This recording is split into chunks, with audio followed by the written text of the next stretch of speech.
Welcome! Today's Nova Southeastern University Sharks Abroad presentation is on faculty-led travel studies. Hello, my name is Chanté Lively. I am a senior marine biology major and Racers Edge Global Scholar. This is my second year as a Sharks Abroad peer advisor. I was lucky enough to have done a faculty-led travel study, so I cannot wait to provide more information on how wonderful an opportunity they are.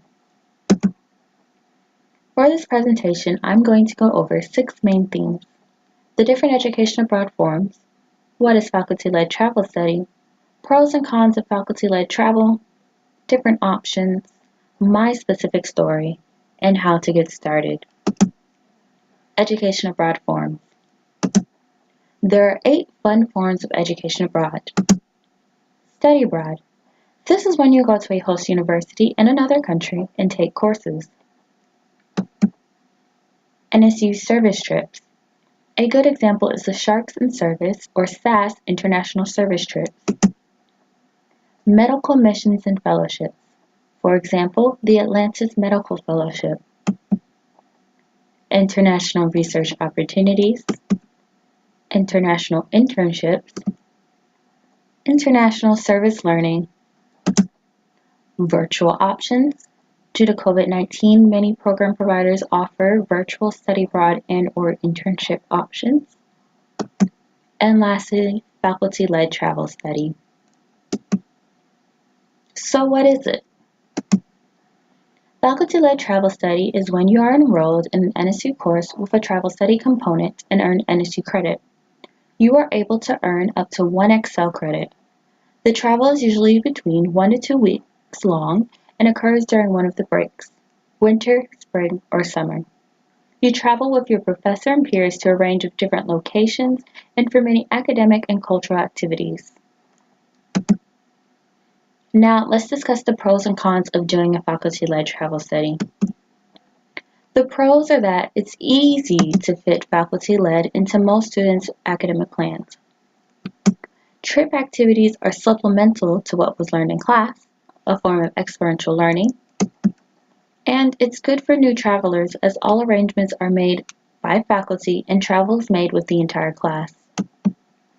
The cons are that your options are limited to the offerings created by NSU faculty, and there are limited financial aid and scholarships available due to the length of the trip. Now here are a few of the current and most popular options available. Medical London, Culture and Context. This is an honors 3-credit course that happens every even year winter. The trip is during spring break to London, England with Dr. Matthew Hoke and Dr. Robin Sherman. This course is open to undergraduate honors students. Genocide in the 20th Century and Beyond. This is a 3-credit history course that happens every even year winter. The trip is during spring break to Poland, Serbia, and Bosnia with Dr. Gary Gershman. This course is open to all undergraduate students. Ecology of the Galapagos Islands. This is a 3-credit marine biology course with 1 credit for the trip itself. The course happens every odd year winter, while the trip happens every odd year summer. The trip is to the Galapagos Islands, Ecuador, with Dr. Joshua Feingold. This course is open to undergraduate students. Travel Study and Business. This management 3-credit course differs in location and timing. During winter break 2018, the course went to Jamaica, the Cayman Islands, Mexico, and Cuba on a cruise. Then during summer 2020, they had planned to go to Singapore. This course is open to business majors and minors. Global Field Studies Practicum and Conflict Resolution. This is a graduate level 3-credit course offered yearly.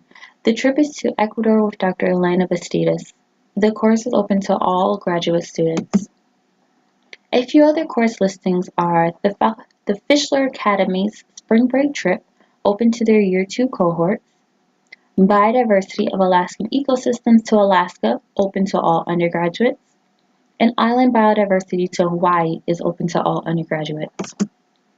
For the most up-to-date information, check out our website, www.nova.edu/sharksabroad. Here is my personal faculty-led travel study experience.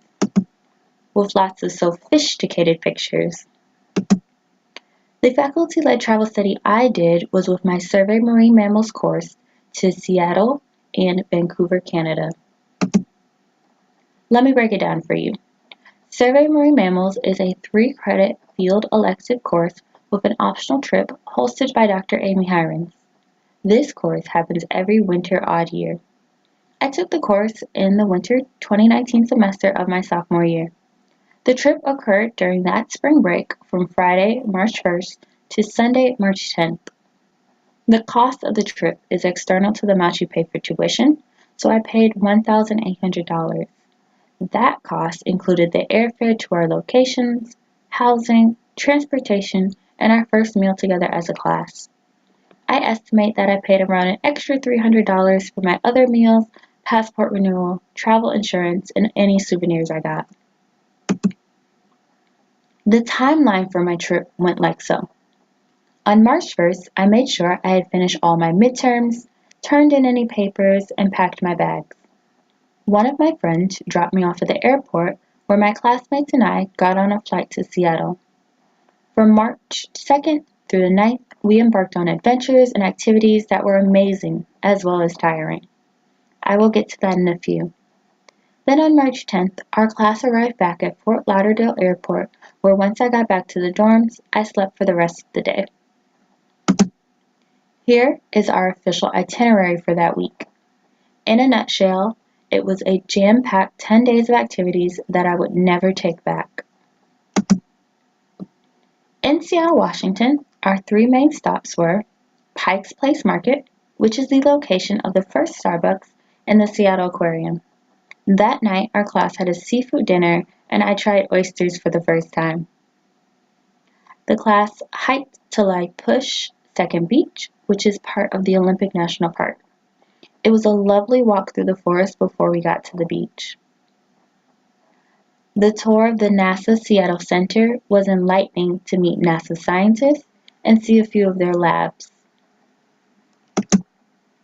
In Vancouver, Canada, our 3 main stops were a lecture from Dr. Andrew Trites at the University of British Columbia. It was amazing to hear a lecture about southern resident killer whales from him, as we had previously discussed papers we authored in class. We had a behind-the-scenes tour of the Vancouver Aquarium and their open water training site. I got to see sea lions, seals, and walruses up close and personal and hear from their trainers. Granville Island Public Market was also a fun stop with lots of cool shops and food to eat. So, what were my personal pros and cons of the trip? Pros. It affirmed my focus on marine biology. When people think of marine biology, they think of dolphins, whales, seals, sea lions, and sharks, which actually aren't marine mammals. From this course, I was able to learn about those organisms and how they moved and interacted. From the corresponding trip, I was able to get up close and personal and really see how big they were. I enjoyed the experience, but I realized I do not want to focus on those organisms for my career path. Without the trip, it may have taken me a lot longer to actually figure that out. Number 2, this was a small monetary fee for some great experiences. A lot of the activities and places we visited would have been more expensive or more difficult to achieve if I had tried to do them personally and not through the connections of my professor. Number 3, this is connected to number 2, as due to my professor's connections, I was able to be introduced to a network of people with diverse career fields in marine biology. I was able to get their contact information and discuss various topics with them during the trip. And number 4, lastly, I got to have better connections with my classmates and professor. Those connections are helpful for recommendations, career advice, and even group projects. Now the cons. The length of the trip. This is only a week-long experience. Various education abroad experiences are for longer time periods. If you think about all the amazing things I got out of 1 week, a longer education abroad experience would have provided even more benefits to myself. Number 2, this was only one class towards my studies. Like the majority of the faculty-led travel studies, the trip is embedded into the course. I did not receive any extra credits towards the trip, so my GPA was not affected. Number 3. Lastly, it did not curb my travel itch. I have always wished to do another education abroad experience. Many students have done multiple education abroad experiences. Early planning is just key. Due to personal outside circumstances, it was not possible before I graduated, but there are also many experiences after graduation. So, how can you get started? First step of education abroad programs is our office. Working with the Sharks Abroad peer advisors, we can help answer any questions you have on the process. Another important step is course registration. As faculty-led travel studies are NSU courses, you would have to decide ahead of time if you wish to be a part of one, as those courses fill fast. Once you are in this course or scheduled to go on the trip, Sharks Abroad will work with you on the necessary documents and preparation to go abroad. The end. If you have any questions, contact Sharks Abroad at sharksabroad@nova.edu. To make an appointment with a Sharks Abroad peer advisor, go to calendly.com/sharksabroad. For an updated listing of the faculty-led travel study options, remember to visit our website at nova.edu/sharksabroad. And lastly, to see pictures of NSU Sharks who have studied abroad, follow our Instagram at sharksabroad. Thank you for watching.